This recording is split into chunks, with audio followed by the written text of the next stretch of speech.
Hey guys, in this video we're going to cover drum notation in Musescore. Drum notation can be done in Musescore, but it's a little more difficult to work with than some of the other instruments. Though it is difficult, it is completely possible to create drums in this program with the same quality as any other instrument.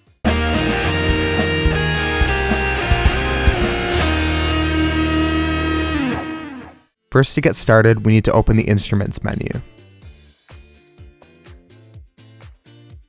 Then add a drum set under Unpitched Percussion. We'll keep this at percussion 5 lines for our notation. When we enter note input mode for a drum set, we'll get drum input mode at the bottom of the screen. This shows all the parts of the drum set, and we can click each of them to see what they sound like. Unfortunately, there's no labels that tell us what they are at a glance. When we click one of these, it will become highlighted. Only the highlighted note is added to the drum set. That means if we click on a higher line with the kick drum selected, it will still only add a kick drum to the lower line.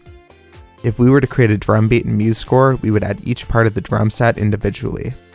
We could start with the hi-hat and add those notes. Then we switch to snare drum or kick drum and add those separately. Having to switch between parts of the drum set in Musescore makes the entire process fairly tedious, but it is fairly functional. Thanks for checking out this video on how to do drum notation in Musescore.